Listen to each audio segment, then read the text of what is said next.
अस्सलाम वालेकुम dear students. आपको ऑपरेटिंग सिस्टम के लेक्चर में खुशामदीद कहता हूँ। क्विकली रिव्यू कर लेते हैं जो हमने लास्ट टाइम डिस्कस किया। We have already done what is CPU scheduling, what is short term scheduler, and we have also done the first scheduling algorithm known as first come first serve. So quickly ज़रा देखते हैं कि CPU scheduling होती क्या है। Basically हमने कहा था रेडी क्यूब में जो प्रोसेसेस पड़े होते हैं, we need to schedule them, which process will get the CPU। उसके लिए डिफरेंट scheduling एल्गोरिथम की हमने बात की। तो शॉर्ट टर्म scheduler इन्वोक जब होता है तो वो किसी एक प्रोसेस को सेलेक्ट करता है जिसको नेक्स्ट सीपीयू एलोकेट करना होता है। अब एलोकेशन क्राइटेरिया क्या है, एल्गोरिथम्स कौन कौन से यूज होते हैं, उसके बारे में हमने ऑलरेडी डिस्कशन स्टार्ट कर दी हुई है। और first come first serve scheduling algorithm हमने लास्ट क्लास में डिस्कस किया, जिसकी वीडियो ऑलरेडी आप लोगों तक लेक्चर अवेलेबल है। और फर्स्ट कम फर्स्ट सर्व के हवाले से हमने पर्टिकुलरली एग्जांपल भी डिस्कस की, जिसमें हमने गैंट चार्ट देखा, जिसमें हमने waiting time, average waiting time, turn around time और कॉनवॉय इफेक्ट के बारे में हमने इन डिटेल डिस्कशन की। तो आज हम देखेंगे what is shortest job for scheduling. तो रिसेंटली जब हमने बात की थी स्केड्यूलिंग की, हमने कहा था स्केड्यूलिंग प्रीएम्प्टिव स्केड्यूलिंग होती है और नॉन प्रीएम्प्टिव स्केड्यूलिंग होती है। तो इसको क्विकली रिव्यू दे दूं प्रीएम्प्टिव और नॉन प्रीएम्प्टिव स्केड्यूलिंग में। तो प्रीएम्प्टिव स्केड्यूलिंग के बारे में हमने ये कहा था, ये ऐसी स्केड्यूलिंग होती है जिसमें सीपीयू बर्स्ट होने से पहले सीपीयू लिया जा सकता है किसी प्रोसेस से, यानी कि प्रीएम्प्ट किया जा सकता है, उससे सीपीयू छीना जा सकता है before completion of the CPU burst. For example, हम कहते हैं एक प्रोसेस की सीपीयू बर्स्ट 6 यूनिट टाइम है, तो after completion 3 unit time, due to some reason, due to some high priority process, due to some other shortest job first process will come into the ready queue, so we can preempt the process from the CPU from the process। तो ये preemption का जो बात है वो depend करता है कि प्रियम्पशन किस बेस पे हो रही है, प्रायोरिटी की बेस पे हो रही है, या कोई ऐसा प्रोसेस आ गया जिसकी सीपीयू बर्स्ट जो एग्जीक्यूटिंग प्रोसेस की सीपीयू बर्स्ट से कम है, तो हम प्रियम्प्ट कर सकते हैं।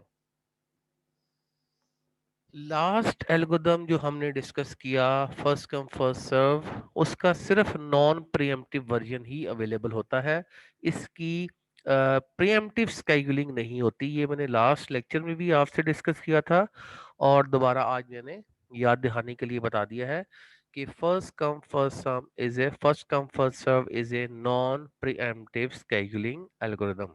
सो move forward to the next scheduling algorithm, that is shortest job first scheduling। अच्छा, इसकी डिटेल जरा देख लेते हैं कि जैसा कि इसके नाम से जाहिर है शॉर्टेस्ट जॉब फर्स्ट। मिसाल के तौर पर अगर हमारे पास रेडी क्यू में मल्टीपल प्रोसेसेस पड़े हुए हैं और we want to select one of the process to get the CPU, तो हम किस बेस पर सीपीयू एलोकेट करेंगे किसी प्रोसेस को, depending upon the smallest CPU बस, यानी कि जिसकी जॉब शॉर्टेस्ट है। अच्छा, इसकी मैं एक टिपिकल बड़ी एक रियल लाइफ एग्जांपल दिया करता हूँ। अक्सर आप किसी होटल में रोटियां लेने जाएं, तंदूर पे अगर आप जाएं, तो आप अक्सर देखते हैं कि वहां पर रश लगा होता है बहुत ज्यादा। तो एक बंदा है जिसने फॉर एग्जांपल 100 रोटियां लेनी है, तो उसकी जब तक 100 रोटियां लगती नहीं है उस वक्त तक बाकी लोगों को सर्व नहीं किया जाता। अच्छा, उसका नुकसान ये होता है कि बड़ा क्राउडी सा वहां पर इन्वायरमेंट बन जाता है, काफी ज्यादा रश हो जाता है, और अक्सर फिर लोग देखते हैं कि भी यहाँ पर तो रश बहुत ज्यादा है, तो हम किसी दूसरी जगह पर मूव कर जाते हैं। लेकिन कुछ इंटेलिजेंट लोग होते हैं जो कि इसको बड़े प्रिसाइजली इसको मैनेज कर लेते हैं चीज़ों को, कि वो देख लेते हैं कि ठीक है 100 रोटियां लग रही हैं, लेकिन उसके साथ साथ अगर कोई ऐसा बंदा आ गया जिसको 2 रोटियां या 3 रोटियां या 1 रोटी चाहिए, वो उस दौरान उसका काम रोक के वहीं पे उन लोगों को साथ साथ सर्व किए जा रहा होता है जिनको एक दो या तीन रोटियां चाहिए होती हैं। उसका फायदा पर्टिकुलरली ये होता है कि जो क्राउडी इन्वायरमेंट वहां पर जो क्रिएट होने जा रहा होता है वो साथ साथ उसको क्या करता है, सर्विस किए जा रहा होता है। तो same case with the shortest job first, कि अगर रेडी क्यू में मल्टीपल प्रोसेसेस पड़े हुए हैं depending upon the arrival time, तो ये algorithm shortest job first algorithm ये देखता है कि जो सबसे स्मॉलेस्ट सीपीयू बस वाला प्रोसेस है उसको पहले एग्जीक्यूट किया जाए, देन उसके बाद then and so on. SJF shortest job first के दो वर्जन हम देखेंगे, एक इसका है नॉन प्रीएम्प्टिव वर्जन और एक उसका है प्रीएम्प्टिव वर्जन। तो जैसे मैंने पहले बताया कि प्रीएम्प्टिव से मुराद कि सीपीयू बस कंप्लीट होने से पहले उससे सीपीयू लिया जा सकता है, जबकि नॉन प्रीएम्प्टिव में हम ये कहते हैं कि जब सीपीयू एक प्रोसेस को मिल जाएगा उसको प्रीएम्प्ट नहीं किया जाएगा जब तक उसकी सीपीयू बस्ट कंप्लीट नहीं होती। तो बात आज की हम अपनी स्टार्ट करते हैं शॉर्टेस्ट जॉब फर्स्ट के हवाले से। The process with the shortest CPU burst is scheduled first. Non pre-emptive version क्या कहता है, once the CPU given to a process it cannot be preempted until it completes its CPU burst, यानी कि जब तक उसकी CPU बस complete नहीं होती उस वक्त तक उससे CPU लिया नहीं जाएगा। ये प्रीएम्प्टिव वर्जन बेसिकली कह रहा है, सॉरी नॉन प्रीएम्प्टिव वर्जन कह रहा है। तो प्रीएम्प्टिव वर्जन क्या कहता है, प्रीएम्प्टिव वर्जन में हम ये कह रहे हैं if a new process arrives with the CPU burst length less than the remaining time of the current executing process, preempt it shortest remaining time first। इसको हम SRTF भी कहते हैं, यानी कि जो प्रीएम्प्टिव वर्जन है SJF का, इसका दूसरा नाम शॉर्टेस्ट रिमेनिंग टाइम फर्स्ट भी है। अच्छा, इसकी मैं आपको छोटी सी एग्जांपल दे दूं, इसमें हम ये कहना ये चाह रहे हैं कि फर्ज किया एक प्रोसेस आया एट टाइम जीरो पे और उसको सीपीयू मिल गया एट टाइम जीरो पे आया because there is no other process available in the ready queue. तो जैसे ही वो जीरो पे एक प्रोसेस आता है उसको सीपीयू मिल जाता है। अच्छा, उसका जो बस टाइम है, जो उसका बस टाइम है, फॉर एग्जाम्पल बस टाइम इज इक्वल टू 7 है, ठीक है। अच्छा, आफ्टर इंटरवल ऑफ टू के आफ्टर टाइम टू इंटरवल के बाद एक और प्रोसेस आ जाता है, उसका जो बस टाइम है वो फॉर एग्जाम्पल 3 है। जरा इस बात को ध्यान में रखिएगा, एक प्रोसेस पी जीरो पहले रेडी क्यू में मौजूद है जो जीरो टाइम पे आया है, उसका बस टाइम 7 था, उसको फौरी तौर पर सीपीयू मिल गया। अच्छा, जैसे ही टाइम 2 हो गया, इंटरवल टाइम 2 हो गया, यानी कि इसकी 2 बस्ट यूज हो चुकी हैं और इसकी जो रिमेनिंग बस्ट है वो रह चुकी है 5, उसकी जो रिमेनिंग बस्ट है वो 5 रह चुकी है। तो इन द सेम टाइम पे जब इसकी बस्ट 5 रह गई हैं, आफ्टर 2 इंटरवल ऑफ टाइम एक और प्रोसेस आ गया जिसका बस टाइम 3 है। अब ये स्केड्यूलिंग एल्गोरिथम ये देखेगा कि जो करंटली एग्जीक्यूटिंग प्रोसेस है उसका बस टाइम कम है या जो न्यू प्रोसेस अराइवल जिसकी हुई है उसका बस टाइम कम है। तो डेफिनेटली इसका रिमेनिंग टाइम 5 है, इसका बस टाइम 3 है, तो इसकी जॉब शॉर्टेस्ट है। तो क्या किया जाएगा, इस प्रोसेस से जो P0 जिसकी रिमेनिंग बस 5 रह गई है इससे सीपीयू लेकर यानी कि प्रीएम्प्ट कर लिया जाएगा। इसकी बस थी 7, अगर ये नॉन प्रीएम्प्टिव वर्जन होता तो हम इस प्रोसेस को इसकी सीपीयू बस 7 कंप्लीट करने देते, because it is a pre-emptive version. तो जैसे ही न्यू प्रोसेस की अराइवल हुई जिसका बस टाइम 3 था, तो ये देखा गया कि जो करंटली एग्जीक्यूटिंग प्रोसेस है इसका रिमेनिंग टाइम 5 है, जो न्यू अराइवल हुई है इसका बस टाइम 3 है। तो इस प्रोसेस से प्रीएम्प्ट करके सीपीयू जो है प्रोसेस 2 को दे दिया जाएगा जिसका बस टाइम 3 है। This is what is known as shortest remaining time first, कि जिसका शॉर्टेस्ट रिमेनिंग टाइम फर्स्ट है या जिसकी शॉर्टेस्ट जॉब है, दोनों में से कोई भी कंडीशन अगर फुलफिल होती है तो अकॉर्डिंगली उसको सीपीयू मिलेगा। दूसरे को सीपीयू नहीं मिलेगा। होपफुली ये चीज अंडरस्टैंड हो चुकी होगी। इसकी अभी हम प्रैक्टिकल एग्जाम्पल भी देखते हैं। तो इसको जरा दोबारा देख लें, प्रीएम्प्टिव की जो हमने बात की है। If a new process arises with the CPU bus length less than remaining time of the current executing process, preempt it. ये वही एग्जांपल जो मैंने अभी आपको बताई। शॉर्टेस्ट रिमेनिंग टाइम फर्स्ट, इसको दूसरा नाम हमने दिया shortest remaining time first. Shortest job first is optimal non pre-emptive. ये जो स्केड्यूलिंग एल्गोरिथम्स हैं जितने भी, जो शॉर्टेस्ट जॉब फर्स्ट है, ये हमें ऑप्टिमल सॉल्यूशन प्रोवाइड करता है एवरेज वेटिंग टाइम के हवाले से। Gives the minimum average waiting time for the given set of processes. चलते हैं नेक्स्ट आगे।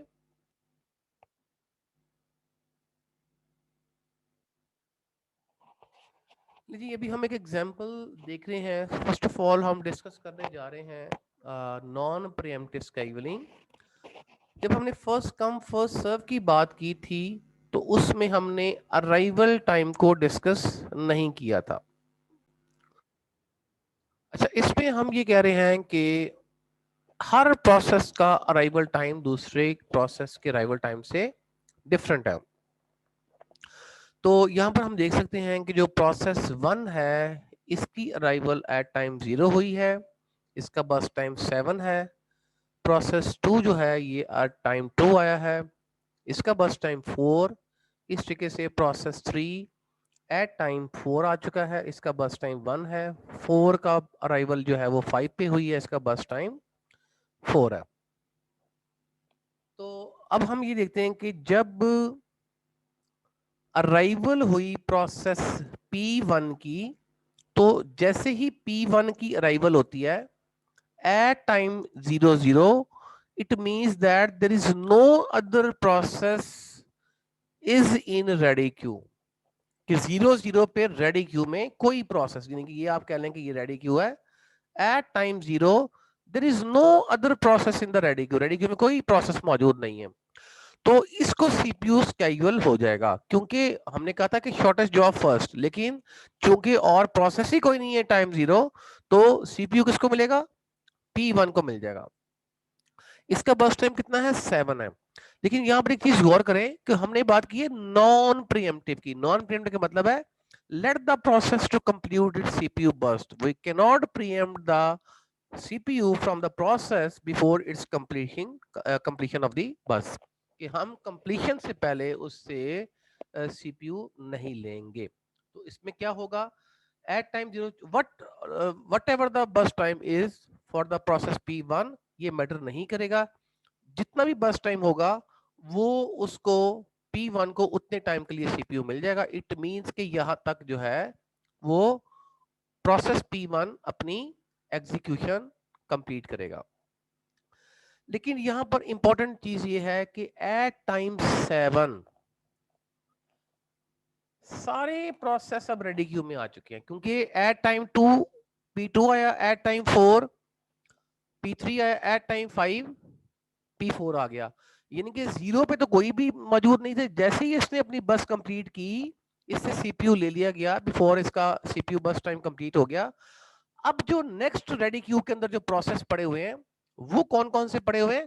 अब P2 भी पड़ा हुआ है, P3 भी पड़ा हुआ है, P4 भी पड़ा हुआ है। Now the question is which process will get the CPU now? अब इसका बस टाइम 4 है, इसका बस टाइम 1 है, इसका बस टाइम 4 है। तो क्या किया जाएगा? P3 को सीपीयू मिलेगा। तो यहां पर P3 को सीपीयू मिल जाएगा, और P3 को जब सीपीयू मिलेगा, इसका बस टाइम 1 है, फॉर 1 यूनिट टाइम के लिए इसको सीपीयू मिल जाएगा। फॉर 1 यूनिट टाइम के लिए इसको। वैसे ये डायग्राम बनी हुई है, लेकिन मैं ये खुद से बना रहा हूं ताकि आपको ये अंडरस्टैंडिंग हो जाए जरा इस बात की। सो एट टाइम 8 P3 ने अपना जो है वो सीपीयू बस कंप्लीट कर ली। ठीक है, सीपीयू बस जो है वो P3 की कंप्लीट हो गई, क्योंकि इसका बस टाइम ही 1 था। अब हमारे पास जो रेडी क्यू में पड़े हुए हैं P2 और P4 पड़े हुए हैं। अब इनके दरमियान में टाई हो गया, मींस कि इसका बस टाइम भी 4 है, इसका बस टाइम भी 4 है। Now which process will get the CPU? अब यहां पर first come first serve apply होगा। कि भी जो रेडी क्यू में पहले आया था ये एट टाइम 2 आया था, ये एट टाइम 5 आया है, तो बेशक इन दोनों का बस टाइम 4 है लेकिन ये पहले से वेट कर रहा है। इट मींस कि अब प्रोसेस मिलेगा किसको, P2 को प्रोसेस मिलेगा 4 यूनिट टाइम के लिए, यानी कि 12 तक जो है ये सीपीयू को होल्ड करेगा P2। और उसके बाद ये जैसे ही कंप्लीट हो जाएगा, नेक्स्ट अब रेडी क्यू में सिर्फ एक प्रोसेस पड़ा हुआ है P4, अब इसको सीपीयू मिलेगा और ये 16 टाइम तक ये अपना जो है वो अपनी बस कंप्लीट करेगा। और इस तरीके से ये गैंट चार्ट आपको ये एग्जैक्टली इस तरीके से ये नजर आ रहा है कि eight time 0 P1 ready queue में आया, और उसके बाद उसको जब सीपीयू मिला फॉर 7 यूनिट ऑफ टाइम के लिए, जैसे ही इसका बस टाइम कंप्लीट हुआ, now there are 3 other processes in ready queue P2 P3 P4। तो जिसका बस टाइम कम होगा नेक्स्ट वो स्केड्यूल होगा, उसको सीपीयू मिलेगा।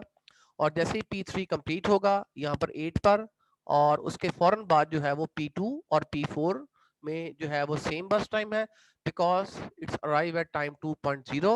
तो ये चूंकि पहले रेडी क्यू में आया था तो इसको पहले स्केड्यूल किया जाएगा, देन उसके बाद P4 स्केड्यूल हो जाएगा।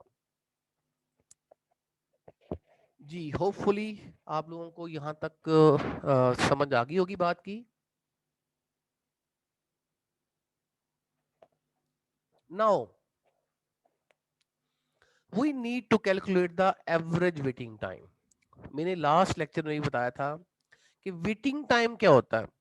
वेटिंग टाइम से मुराद हमने ये ली थी कि जब एक प्रोसेस रेडी क्यू में आता है और सीपीयू मिलने से पहले पहले तक जितना उसको रेडी क्यू में वेट करना पड़ता है फॉर द सीपीयू, ये उसका कहलाता है वेटिंग टाइम।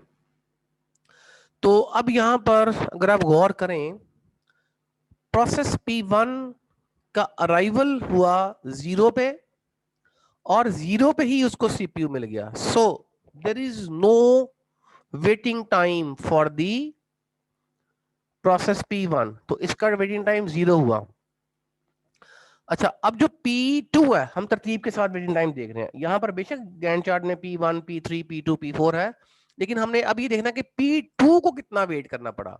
जरा गौर करें, P2 जो है ये एट टाइम 2 आया है, यानी कि 2 पे इसकी राइवल हुई है और सीपीयू मिला है 8 पे। जरा गौर कीजिएगा, प्रोसेस P2 को 8 पे सीपीयू मिला है और ये टाइम किस पे आया है, ये 2 पे आया है।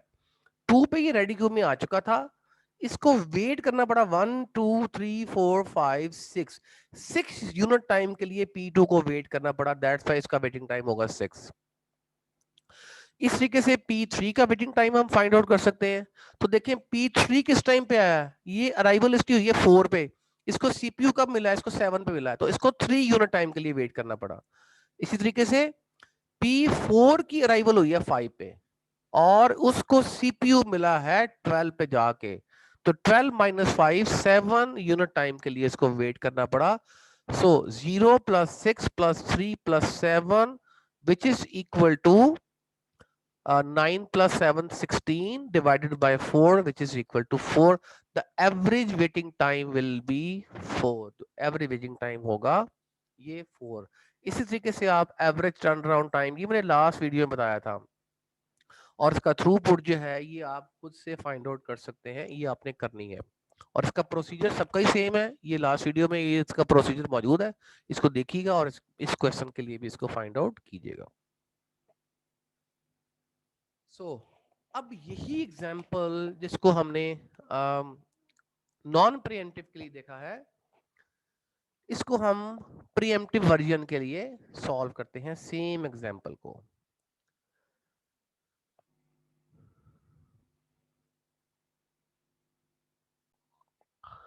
Look at the same example.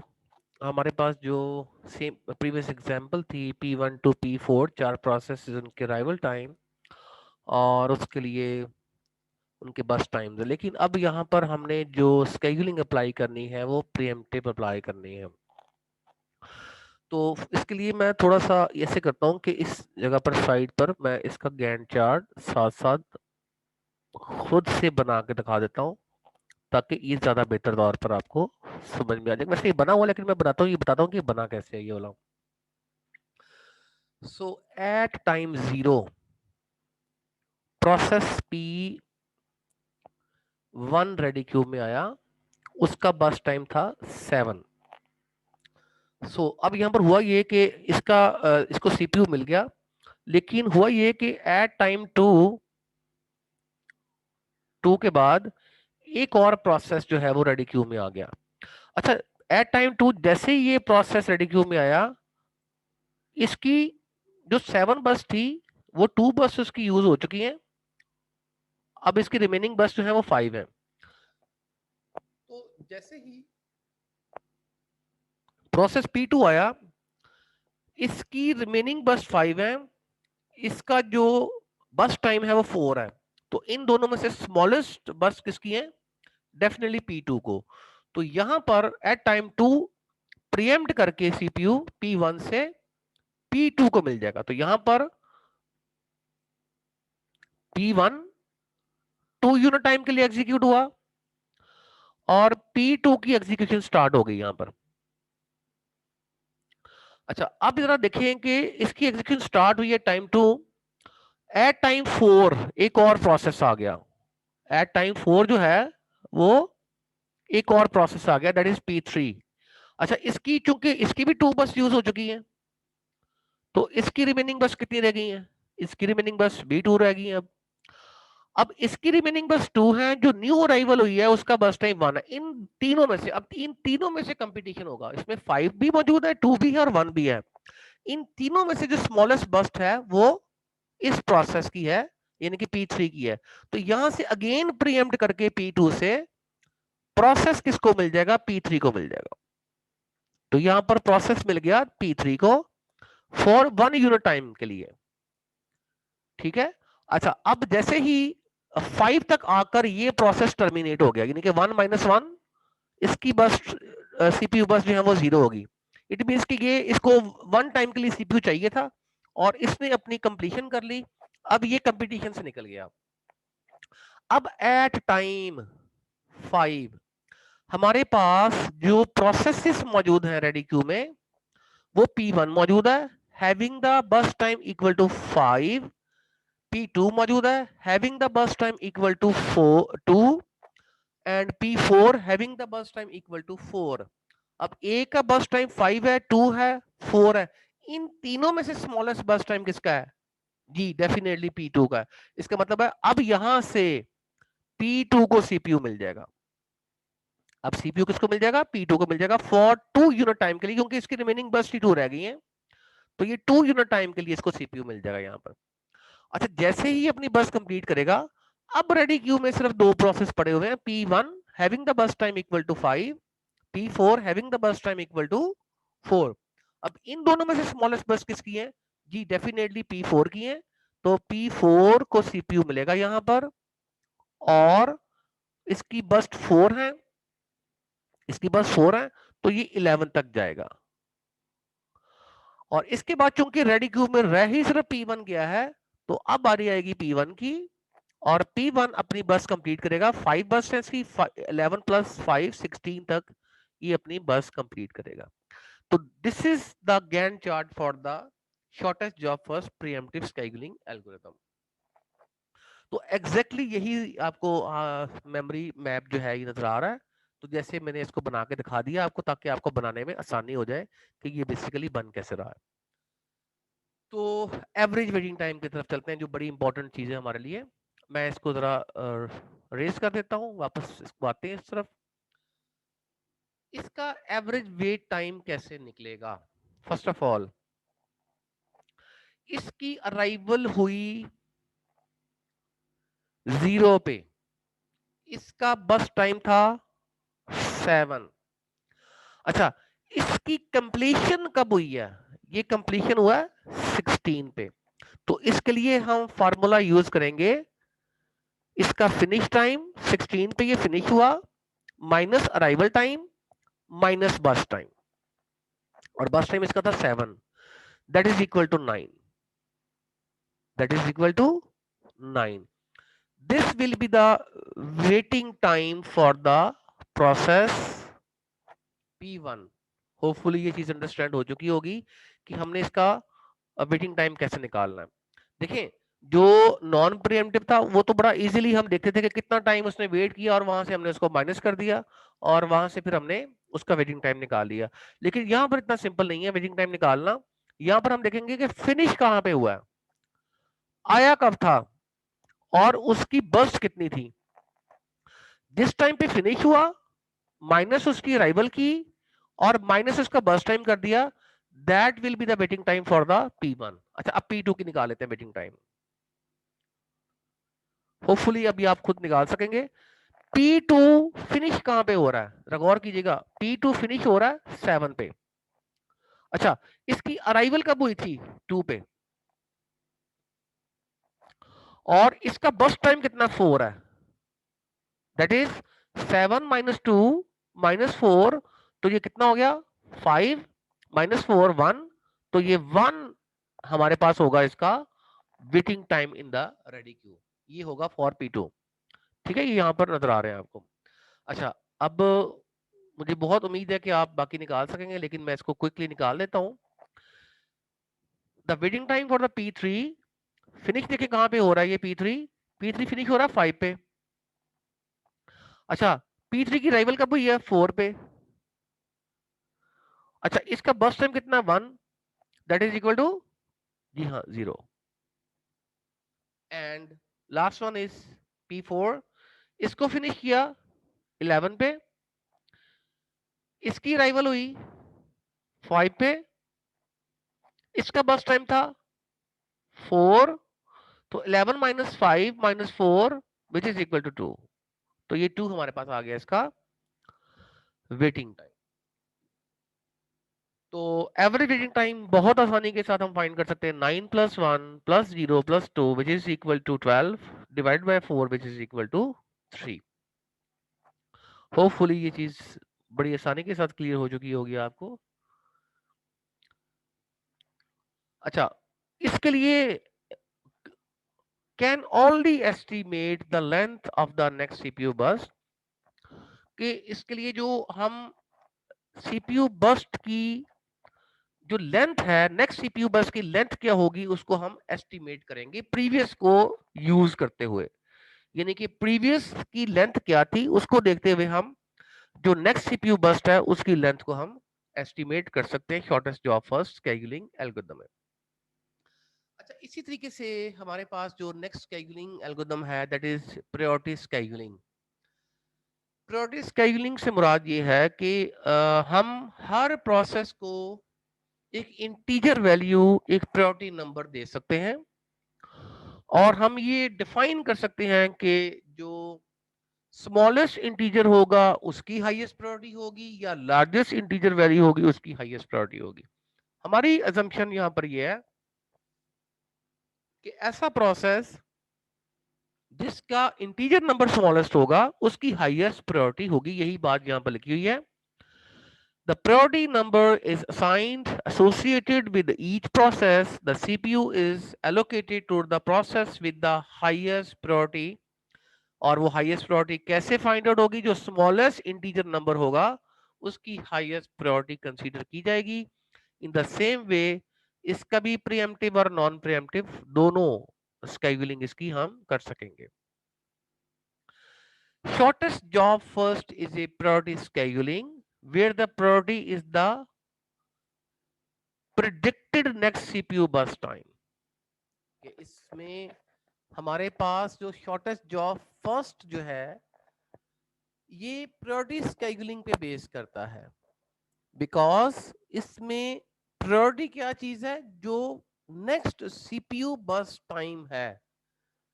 यानी कि उसमें प्रायोरिटी कैसे डिफाइन हो रही है कि जिसका सीपीयू बर्स्ट टाइम स्मॉलेस्ट आ रहा है उसकी प्रायोरिटी जो है वो सबसे बेहतर होगी। लेकिन इसका एक प्रॉब्लम है। प्रॉब्लम क्या है स्टारवेशन का, कि जो लो प्रायोरिटी प्रोसेस है उसको कभी भी सीपीयू नहीं मिलेगा। अच्छा इसकी मैं छोटी सी मिसाल दे दूं आपको, बड़ी प्रैक्टिकल एग्जांपल दे दूं मैं आपको। मैंने आपको अभी थोड़ी देर पहले एग्जांपल दी थी कि आप एक तंदूर पे रोटियां लेने जाते हैं किसी होटल पे, तो वहां पर काफी सारे लोग मौजूद हैं और किसी को 2 रोटियां चाहिए, किसी को 5 चाहिए, किसी को 10 15 या 20 चाहिए। तो उसमें अब प्रॉब्लम ये आता है कि एक बंदा है जिसको 50 रोटियां लेनी है, लेकिन वहां पर लोग आते जा रहे हैं जिसको 2 चाहिए, कोई 3 वाला आ गया, फिर 1 वाला आ गया, फिर 2 वाला आ गया, फिर 3 वाला आ गया।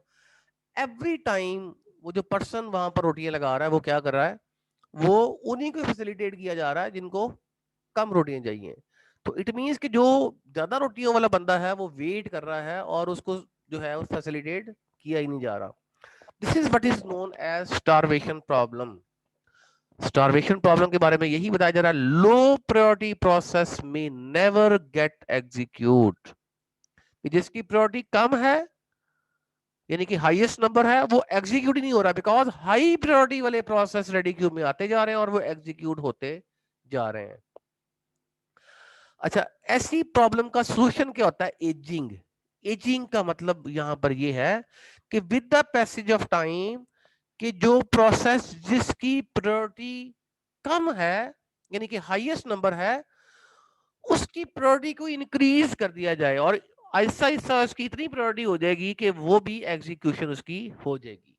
तो स्टारवेशन प्रॉब्लम के बारे में पता होना चाहिए कि लो प्रायोरिटी प्रोसेस जो होंगे उनको कभी भी सीपीयू नहीं मिलेगा या उनकी एग्जीक्यूशन नहीं होगी। उसकी रीजन क्या है, क्यों नहीं, क्यों ऐसा हो रहा है? बिकॉज हाई प्रायोरिटी प्रोसेस आते जा रहे हैं और वो एग्जीक्यूट होते जा रहे हैं। और इसकी मैंने एक प्रैक्टिकल एग्जांपल भी आपको दे दी।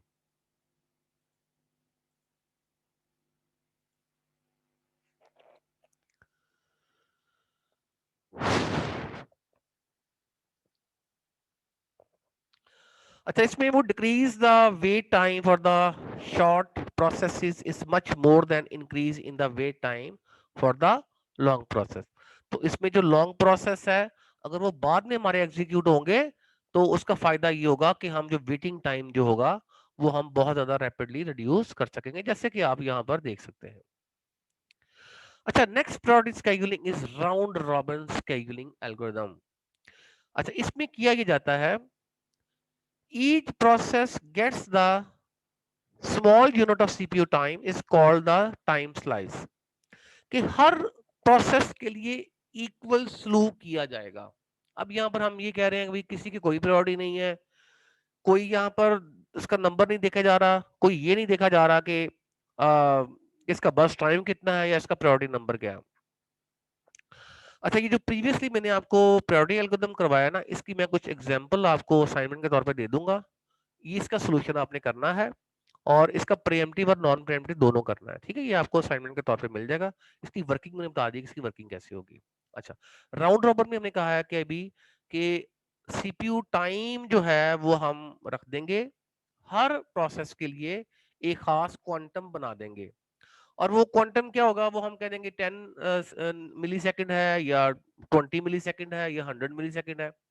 और जैसे ही वो उसका टाइम स्लाइस खत्म होगा एक प्रोसेस के लिए, सीपीयू उस प्रोसेस से ले लिया जाएगा और किसी दूसरे प्रोसेस को एलोकेट हो जाएगा। यानी कि इसकी मिसाल आप ऐसे ले लें कि एक प्रोसेस है या एक रेडी क्यू में 4 प्रोसेस पड़े हुए हैं, किसी का टाइम स्लाइस जो है या सीपीयू बर्स्ट टाइम जो है वो 10 है, किसी का 15 है, किसी का 20 है, किसी का 30 है। तो जिस तरतीब में प्रोसेस पड़े होंगे, हर प्रोसेस को 10 यूनिट ऑफ टाइम के लिए सीपीयू मिलेगा। यानी कि पहले प्रोसेस को 10 यूनिट टाइम के लिए मिला, जैसे ही वो टाइम स्लाइस एक्सपायर हुआ, स्विच करके सीपीयू मिल जाएगा दूसरे प्रोसेस को। अच्छा, अगर तो पहले प्रोसेस का रिमेनिंग टाइम को रहता है, वो अब वेट करेगा, अपनी बारी का वेट करेगा कि जैसे ही उसकी दोबारा बारी आएगी उसको दोबारा सीपीयू मिलेगा और वो अपनी एग्जीक्यूशन कंप्लीट करेगा एंड सो ऑन। इस तरीके से राउंड रॉबिन स्केड्यूलिंग एल्गोरिथम बड़ा क्विकली और बड़ा इजीली वर्क कर सकता है।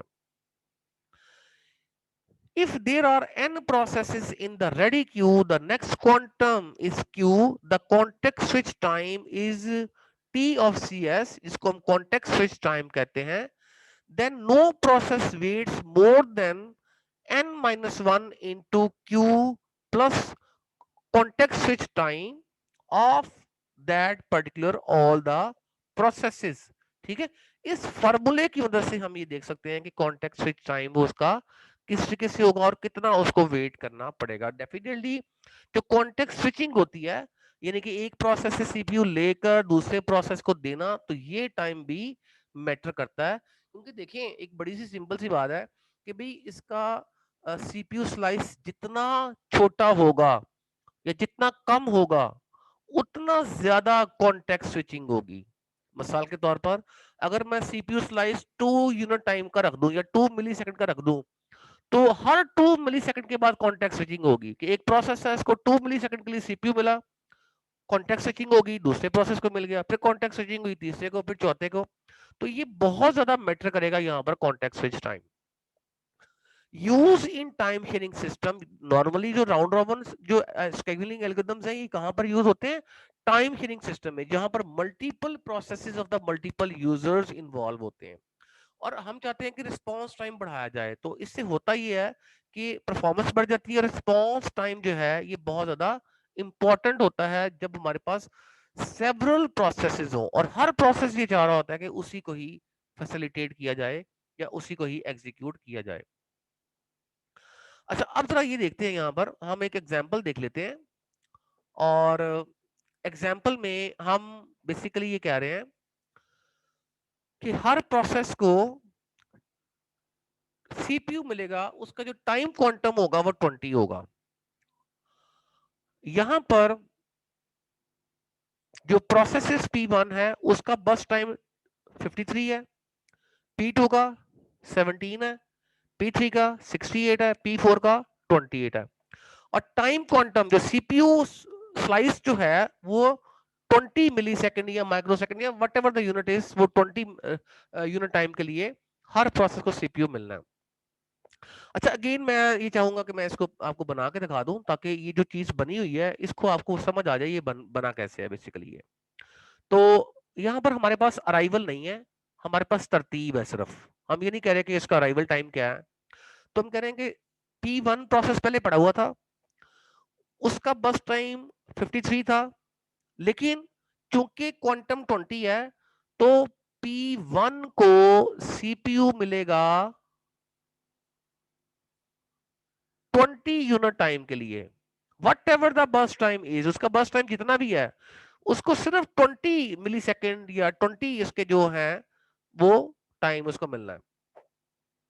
अच्छा, जैसे ही वो टाइम स्लाइस खत्म होगा उसका, तो फौरी तौर पर कॉन्टेक्स्ट स्विचिंग होगी और प्रोसेस 1 से सीपीयू लेकर जो प्रोसेस जो है सीपीयू जो है वो नेक्स्ट प्रोसेस को दे दिया जाएगा। अच्छा, अब नेक्स्ट किसकी बारी होगी? अब P2 की बारी होगी। अच्छा, अब जरा इंटरेस्टिंग बात ये है कि जो क्वांटम है वो 20 है, लेकिन इसका जो टाइम स्लाइस था वो 17 था। अब इसको याद रखिएगा, 20 यूनिट टाइम के लिए सीपीयू नहीं मिलेगा, इसको मिलेगा 17 टाइम के लिए, बिकॉज इसका टाइम स्लाइस ही 17 है।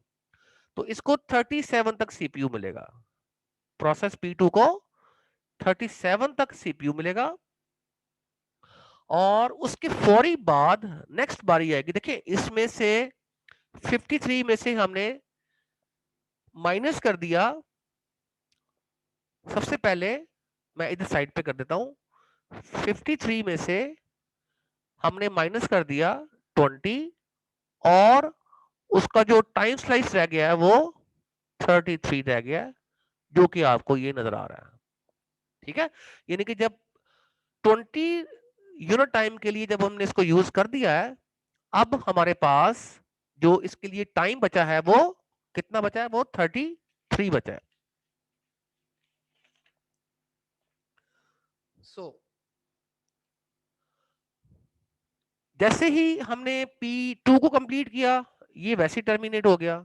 अब P3 की बारी आई, जब P3 को सीपीयू मिल रहा है यहां पर, तो ये मिलेगा उसको 57 तक, ये इसको मिलेगा 57 तक और इसमें से 20 माइनस कर देंगे, 48 रह जाएगा।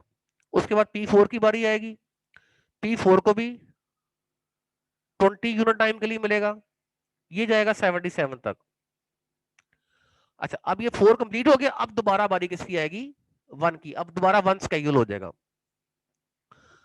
अब इसकी रिमेनिंग बस रह गई थी 33, इसको 20 टाइम के लिए मिलेगा, यानी कि 97 तक इसको सीपीयू मिलेगा और उसके बाद इसकी बस रह जाएंगी 13 बस रह जाएंगी। और उसके बाद अब चूंकि P2 खत्म हो चुका है, P3 की बारी है। P3 को जब सीपीयू मिलेगा वो मिलेगा कहां तक आप अंडरस्टैंड कर चुके होंगे, ये 117 तक। अब जो नेक्स्ट हमारे पास है, इसकी बर्स्ट 4 रह गई थी। अब इसको जो सीपीयू P4 को मिलना है, ये 121 तक मिलना है। इसको जो सीपीयू मिलना है वो 121 तक सीपीयू मिलना है। उसके बाद ये भी टर्मिनेट हो जाएगा। उसके बाद अब दोबारा P1 की बारी आनी है, इसको 13 यूनिट टाइम के लिए मिलना है। देखिए मैक्सिमम 20 मिलनी है, लेकिन अगर 20 से कम है तो बस उसको उतनी ही यूटिलाइज होंगी। अब 121 के बाद जब इसको 13 यूनिट टाइम के लिए मिला, तो ये जो गैंट चार्ट बनेगा यहाँ पर, ये 134 तक जाएगा। जैसे कि आपको ये इस डायग्राम में भी नजर आ रहा है, ये देखिए 134 तक गया। अच्छा 134 के बाद देखिए इसकी 28 बस रह गई हैं अभी, तो इसको अब मिलेगा 20 यूनिट टाइम के लिए P3 को, क्योंकि बाकी ये भी कंप्लीट हो चुका है, ये भी कंप्लीट हो चुका है, ये भी। तो इसकी 28 बस रह गई, लेकिन इसको मिलेगा 20 के लिए ही पहले, यानी कि ये 154 तक जाएगा, बाकी 8 रह जाएंगी, because there is no process in the ready queue. तो दोबारा P3 को सीपीयू मिल जाएगा 8 बस के लिए, और 162 पे ये कंप्लीट हो जाएगा। तो इसमें ख्याल ये करना है, बस टाइम जितना भी हो, अगर वो क्वांटम से ज्यादा है तो उसको मैक्सिमम क्वांटम 20 ही मिलेंगे। अगर उसका बर्स्ट टाइम उस क्वांटम से कम है तो उसको 20 क्वांटम नहीं मिलेंगे, उतने क्वांटम मिलेंगे जितना उसका बर्स्ट टाइम होगा। इस चीज का ख्याल यहां पर रखा जाएगा।